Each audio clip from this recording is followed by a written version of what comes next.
From weathered back roads to the blazing edge of faith, this is where grit meets grace. Welcome to the place where truth ain't tame and stories burn brighter than the flame.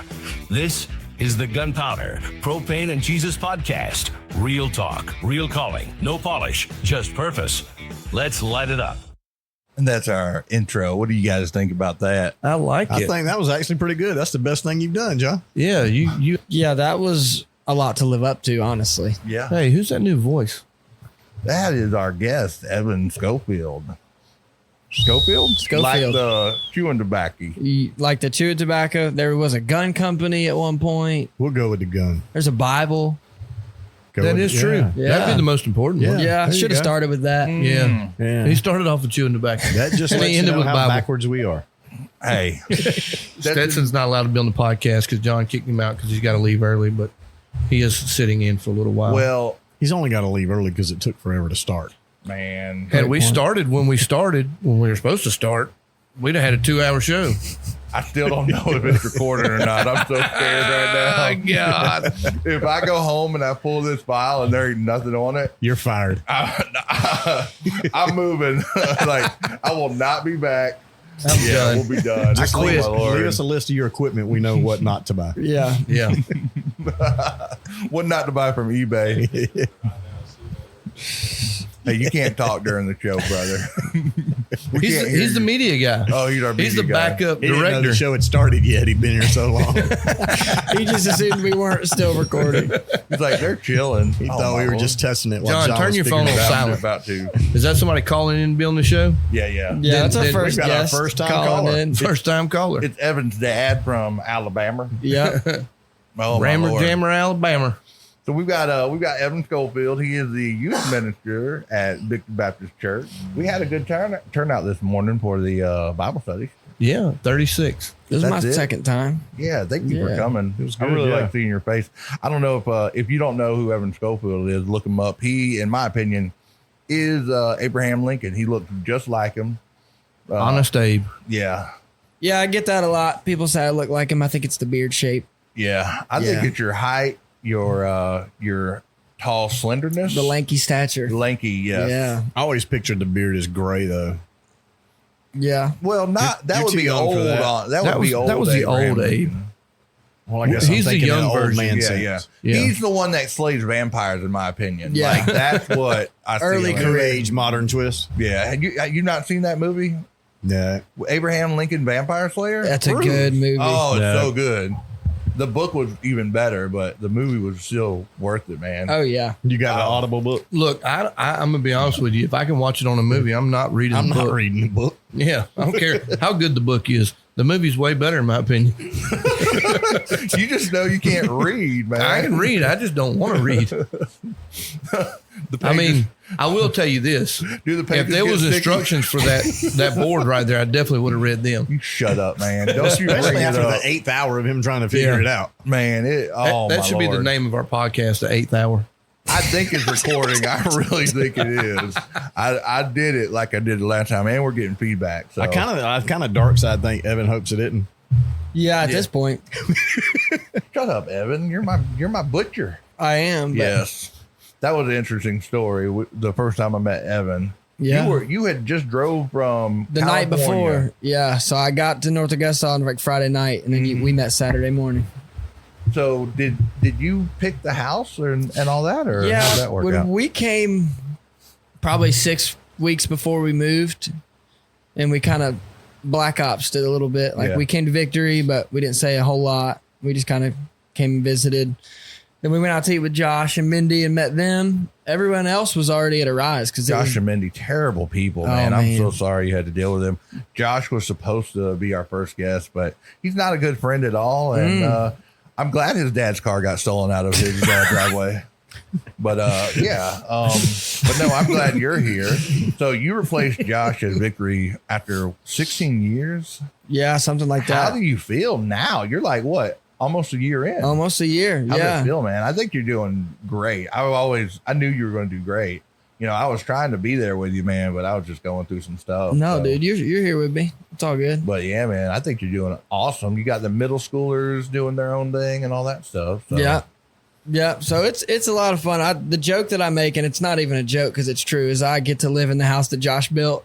That is true. But it's the truth. It's the truth. Josh has an awesome culture in that room that are years of his own work that I just got to step right into and try to keep on building it and making it better. Stetson, we love you, buddy. Stetson, Be good. 25th. Say bye. Do it with a deep West Virginia voice. Like He did. West Virginia. He ain't from West Virginia. Stetson, you get in that mic and you say goodbye, everybody. Goodbye. Oh, I think he just licked my microphone. Yeah. It's not that kind of It's not that kind of podcast. Oh, Stetson Ray Stafford, he'll be here on the 25th. Quality guest. Yes, I think you're quality. I'm happy to be here, man. You know, I mean, you know, Are you? Oh, yeah. I'm happy you're here. I was going to go straight home today and What were you going to do? put a gate opener on my front driveway gate. Nobody wants to do that. No. When did you Why get would a- I do that early in the cool of the day? When you I can can do it, do it in the heat of the day. There you So go. I mean, thank you guys. You are fat. You got to Absolutely. sweat some of that Yeah. weight off. Thank you are guys. the fattest man in Augusta, Georgia. Probably. So yeah, if y'all haven't seen him, look him up. He's a world record holder for fat. Yeah. Like look up the F, and he's the first one. But so you drove straight from California. Yeah. How long did that trip take you? So I left there on Monday night and I got here Friday night. He drove straight from Sodom and Gomorrah. You drove the whole night, Yeah. no stop. So the first I No, you left Monday night and got, got here Friday night. So I left there. I packed our truck. I put everything in. I have like a 24-foot trailer because I didn't want to get a U-Haul and drive my pickup. So I put everything in my 24-foot trailer all day Monday. Put my wife and baby and mom on an airplane, and they flew to my parents' house in Alabama because she was too pregnant to do that road trip. How pregnant was she? 33 weeks when we moved, Good Lord, Yeah. man. So she could have just popped at any moment. and she basically did. Yeah. Cameron came 5 days after we moved. That is nuts. I didn't realize that. Yeah, He's such That's a great good-looking- housewarming gift. He was supposed to come 5 weeks after we moved, which felt a little bit close to cut it. But then 5 days was I'm wild. gonna find him a little plastic He butcher said, knife. bam, here I am. Yeah. Little baby Yeah. butcher. Yeah. His name's Cameron. Cameron, yeah. What's his middle name? Wade. Should have been John, but Should have been hey, John. I guess you don't love me like I love you. Well, it was only 5 days into our friendship. That was a little soon. He hadn't had mean- a chance to taste the gravy yet. I mean, it was like a lightning bolt, when I first met you. I don't know how you It was love feel. at first sight for you, Big John. Yeah, I mean, I just thought, it was just. I mean, I thought you were an amazing guy the first moment I met. Yeah. So I didn't want to drive through the desert in the heat of the day. So you drove through the desert in the night. Yeah. So I packed the truck on Monday. Does it get cool in the desert in the night, like they say? It does, but not in August. I was in Arizona at midnight. And my truck thermometer said 101 Good Lord. at midnight. Well- It had been almost 130 through there that day. Because I went right through Death Valley across the border. And so I didn't stop from Los Angeles until Amarillo, Texas. That's the first time I stopped and slept. The movies are full of crap because you'll see people walking in the desert during the day and then they'll be freezing at night. It's 101 at midnight. I don't see It'll anybody get that way freezing. in the high desert. Yeah. With some altitude, it'll get that way. But there guess through it's kinda Arizona, there's not a lot of altitude. You're not really up in parts of it, at least where I was at. So when you got to Amarillo, did you sing Amarillo by Texas? Amarillo by morning. So I did. Amarillo. Here's the real story: is I blew a tire coming into Amarillo That's why you stopped. right as the tire stores closed, and I was so ticked off because I was trying to get to East Texas before I stopped. You blew a tire. Yep.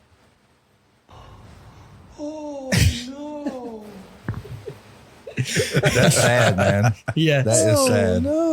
So I just got a hotel, stayed the night, got up the next morning, found a tire store. I hate dealing with stuff, so I blew one truck tire, and I'm like, well, these all have 40,000 miles on them, so I got 4 new ones just so I didn't have to deal with it. And then blew 2 more trailer tires that day. Yeah. That's crazy. That's when you know you got money, when you just say, you know what, I got one tire going. Just give me a set. Give me all 4. Yeah. Were you slicing tires? You're like, man, I've got so much money. Like, No. by the end of it, dude, the last time I was thinking maybe I should turn around. Is God trying to tell me something? This is a sign you from the some Lord. kind of stupid. I done Yeah. busted 4 tires. How many And you tires still do I have going. to don't make me touch the new ones. You know, let's put a crack right here in the road, the size of Texas. Yeah. You get the Grand Canyon. Lord, I'll go back. Yeah. Lord, why didn't you tell me? Felt like. What is this national monument I'm standing upon? So, were you in California when Vanessa was born? Were y'all already there and settled? And Yeah. So we got married during the summer between my junior and senior year of college.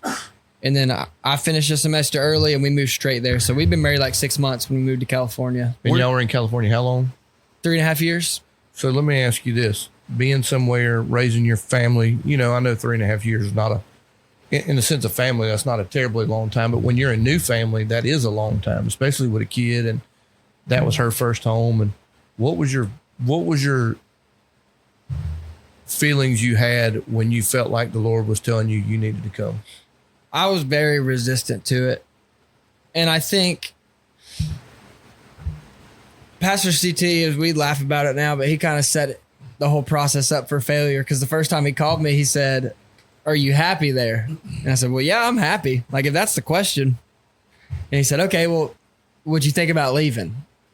And I told him I really don't want to. I pray about anything, but I think because we had no family at all within 2,000 miles of us out there, we had a really strong community. Yeah. Like, and we had people who came to the hospital when Vanessa was born and our best friends in the world, Yeah. So it was really tough. And I think even harder than making the decision was kind of seeing it play out after we decided and knew that that's what God had, telling all those people that you love and feeling things get weird as you get close to leaving. And it was really difficult. Yeah. And I think my wife probably felt that more than me and even still does, where it's just tough to go somewhere and really say, okay, this is where we're going to be. We're going to go all in. And then it all kind of picks up. But It's harder for women than it is for us. We tend to just talk to anybody and float around, but women are more, they need more structure, and when you change it all up, they seem really out of place. yeah. I know that is for my wife anyways. And Transition mode. So you're here and you're working and you're in the church and she's at home, already have a child. You had another child right after you got here. For her, in y'all's conversations, how hard is that as far as her adjusting and finding a new support group, and you're trying to help lead and take care of your family and guide her and encourage her and still try to get in your new job and find your place there? So that process was really delayed for us because we got here and I went straight to work, and then she had Cameron 5 days later. Right. So then she missed 3 or 4 weeks of church and everything that comes with a new baby and recovering. And the way he came was really traumatic because he came early and we thought we were going to lose her that morning, and it just got crazy. So she was out for a while, and then she came to church 1 week, and then Hurricane Helene hit. Oh, wow. So I didn't even realize that, man. Hurricane Helene hit, and then we had no power. Obviously, no one did. Yeah. And I lived through Katrina as a little kid in Louisiana. Okay. So I was outside that morning and just told her, like, this isn't days, this is weeks. Right. So I got our street cut out all day long on that Friday morning, and then put her and the 2 babies in the car and took her to my parents in Alabama Right. to have AC and power. So I was up here for a month without her, waiting for life to get normal again. So That's then bad when you got to take your wife and kids to the pits of hell in Alabama just because they got power. I mean, yeah. You're so close to Georgia, but we got wiped out too. Yeah. And she didn't really know people here yet. And then she knows my family, but that's it in Alabama. And Right. it's still her in-laws, it's not your family. So Right. then it's October, almost November. And she gets back here, and it's really the first time she's been here. And we've been here for almost 3 months. Right. So, and by that point, then she comes back, and I've been through Helene with all the staff and church people. And that was like, everybody knows you now. yeah, we've got been, a bond. during the storm there, we were together 15 hours a day for weeks. It Right. felt like. And then everybody knows me, and I'm settled in, and I feel really acclimated to people in the church, especially people on the pastoral team, and she still is brand new. Right. So that it even almost got to where she felt like I'd left her behind, or at least we weren't in the same place anymore, you know, because I know all these people and I come home from work and I'm saying names and she doesn't know who I'm talking about. So it was really, staff retreat was really helpful for her to get to know people, and then going through the holidays, being able to serve. And I think she's getting to a point now where she's feeling a lot more settled. But those first 4 or 5 or 6 months were all the way from the move to Christmas was really tough It was a whirlwind. Yeah. Yeah, that's tough. Yeah, I mean, because so you had a move, you had a new early birth, Yeah. you had the storm, and then go stay somewhere else after the storm. Man, Sounds like some principalities were trying to Yeah. make you change some minds. Absolutely.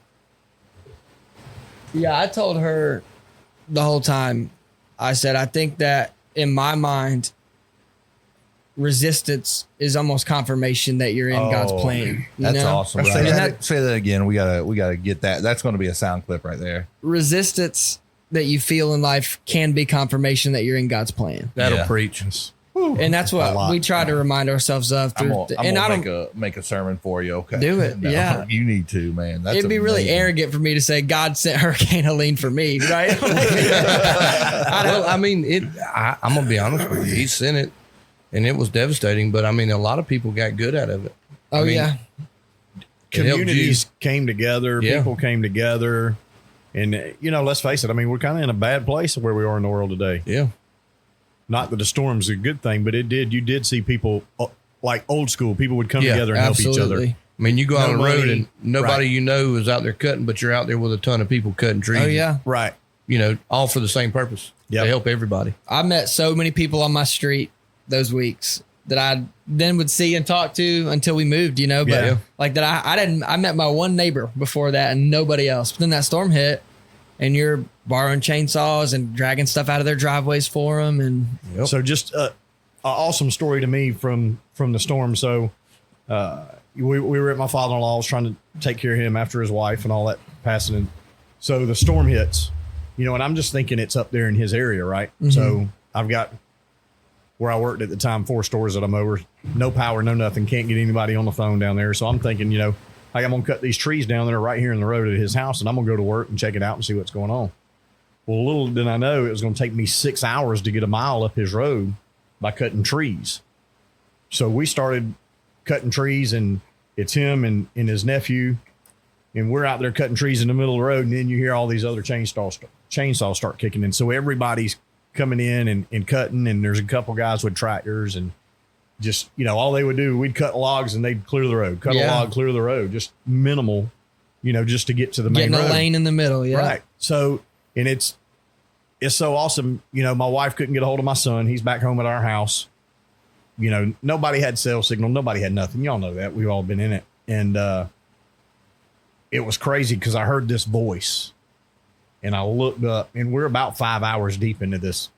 And I look up, and it's my son and 4 or 5 others from the young adults that my son went and picked up or met him at our Yeah. house or whatever, because they're flipping out. They can't get a hold of us because where he lives, it's a lot of trees, and he's thinking the worst. So it's seeing all of them come in from the top side of the road, Yeah. trying to cut down to us too. And it did. It just brought a lot of people together.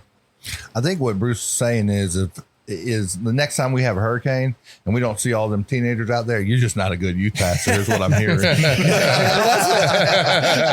I woke up and our whole backyard was shaded at that house. And there's a window on my side of the bed, and I roll over and just see sunlight, Yeah. bright sunlight. So you slept through it? Yeah, I slept through the whole thing. So I roll over in there. I'm like, what in the world? What is this? So I move the blinds, and it's just trees everywhere on the ground. Oh, my Lord. So I go to the back door, and I can't get out the back door. There's a tree blocking it. I go to the front door, tree blocking it. Get to the carport door and get out. There's nothing on our vehicles, nothing on the house, but everything else is just Around it. Yeah. So I just start cutting, and I come in for lunch, and Allison's like, where are you cutting to? I'm like, well, the road's got to get opened up at some Somewhere. point. Yeah. So I just kept on working down, and I was using my lawnmower to drag the pieces drag 'em. out. So I cut them and drag them. And I started with a Sawzall because my dad has my chainsaw on the only week of my life I needed a chainsaw. So my neighbor comes out and he's too old to use his chainsaw, but he gives it to me. So then I got the chainsaw and the lawnmower. And like 2:00, I get out to Martintown. And I just drive down to Josh Tesh's house on the lawnmower. Just for the same reason. I'm like, I need somebody to check on, you know? So I just go see Josh. Honest Abe on his lawnmower. Yeah. Did you fill it up before you left the house? Yeah, I did. How long did it take you to get from, is it zero turn? Yeah. How long did it take you? 20 minutes, 30 minutes? Probably 20 minutes on the way back. Because on the way there, I was cutting the whole way. So a few hours. But on the way back, it was probably 20 minutes. God bless. Yeah. So you just y'all's neighborhood looked like a war zone for it was real. wild in there. Your neighborhood, there's one over here off of Pleasant Home. I can't think of the name of the neighborhood right now. Crofton. Montclair and Walton Way was the three worst The places. hill there to Gilston was wild. Yeah. They have a whole lot of like mature trees. So yeah, it was nuts. No, They it had- was Christmas before Hammond Hills had the big piles picked up. Yeah. And it still isn't picked up. I But mean, I still ride through neighborhoods where 85% of the house still have tarps on them. yeah. Oh yeah, and there's I was up in up the upstate of Carolina yesterday, and there's still big tree roots and everything sitting on the side of the road. I know one thing, when fall time runs around, I'm going to have a massive bonfire Yeah. because I've got piles in my yard. I think currently the battle for the human soul is left up to how good your insurance company is. Oh, my Lord. Still in mine, I swear that them people are straight out of the pits of hell. They were terrible. Yours is pretty bad. Yeah, I switched to USAA like right after they paid me out. I'm like, we're not using y'all no more. Yeah. Have a good one. Like, Good thing you got a good friend that looked out I for know. you. I got Clark Home Services. They'll take care of your roof, even if you're real poor. Don't bang on there, Bruce. Gee whiz, that's gonna have to be edited. So It'll so take you went 3 through, days to figure that part out. Yeah, no, shut up, Bruce.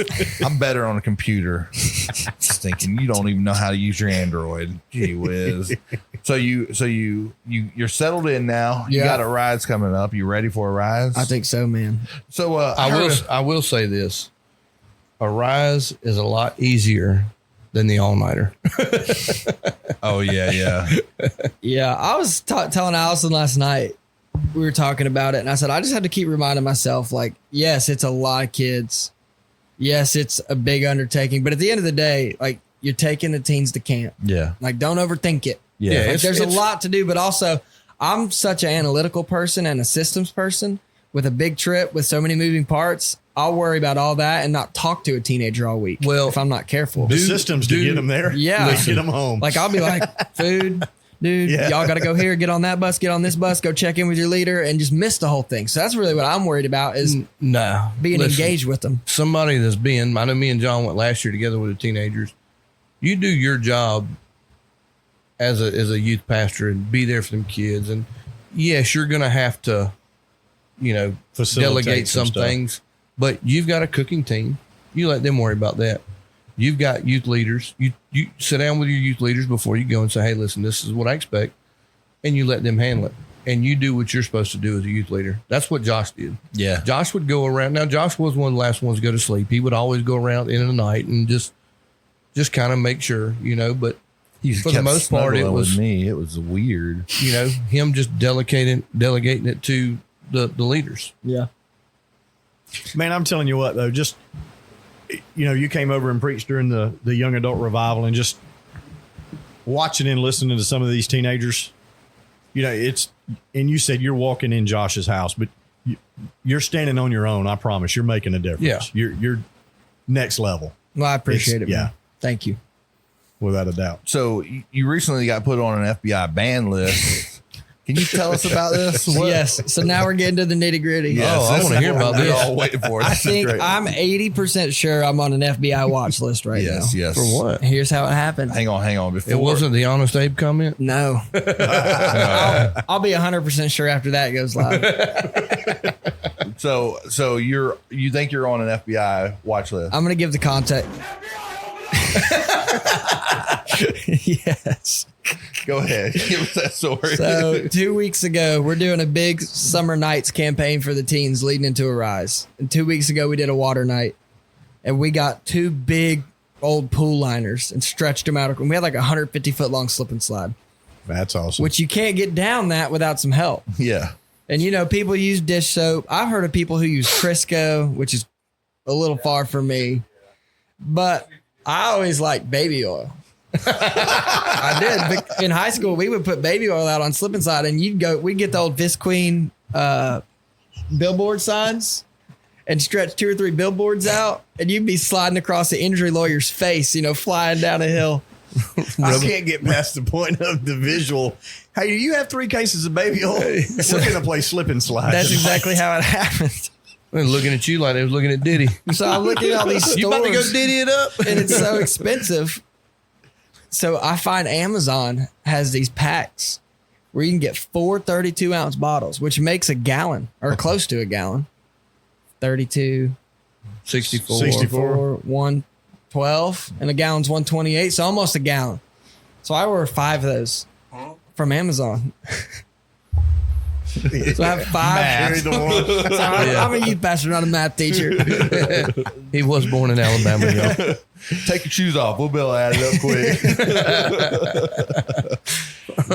So I just ordered 5 gallons of baby oil from Amazon.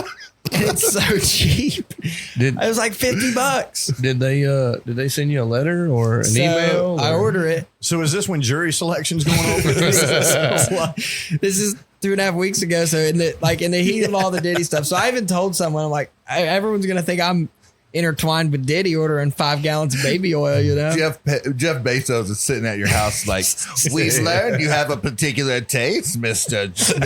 Schofield. So a few days go by, and it was supposed to be prime shipping, so it was supposed to be there in a day or 2. Yeah. And it's like 4 days, and I forgot about it. I'm like, hey, that baby oil's not here. So I go on my Amazon account, and the order has been canceled. They're just like, no. Where's my baby oil? With no explanation. I gotta have a sound clip for that somewhere. Nope. Nope. So I go to reorder it, and it won't let me reorder it. And I just, they're not letting me. So then I go back to the product page, and the product's gone. They discontinued it. You broke the internet, broke the Amazon. internet, literally. What the heck? So I think they canceled my order. And probably, you know how there's always the memes about like my FBI agent who's watching my phone? Yeah. That's what he was like, not so fast, buddy. Not today, Satan. He's like, in this political climate, you're going to order 5 gallons of baby oil? He's trying to save my job. I mean, what were you thinking about? I mean, you got, CT's going through his deal, and then next week he's going to get a phone call from the FBI about his 1-year teen pastor is Diddy-fied. I mean, come on, man. We probably shouldn't say that in the same sentence. Do you know your youth pastor needs 5 gallons of baby oil? He's only got 1 baby. Like, this is raising some red flags, mister. Yeah. So we pivoted, and I just went and got 5 gallons of Dawn dish soap. Yeah. Dish soap burns your eyes. Yeah. It gets in it. Jackson, I felt bad for your son, bro. I feel like every time he went down, he was in the sprinkler after that, trying to get it out of his eyes. So, funny story, you say that. Dawn dishwashing liquid, it doesn't always burn. So if you're with the sheriff's department and you go and get sprayed with OC spray or pepper spray or whatever, they literally, they tell you, hey, put this in your hand, pry your eyes open and rub the dishwashing liquid in your eyeball. This is no joke. It is actually a cooling sensation. That sounds like torture. First-hand experience. Compared to it is a cooling sensation. Compared to mace, I bet it is. I've never been maced directly, but I have been in the vicinity and like instant puking. Bro, it's rough. You know, nose running.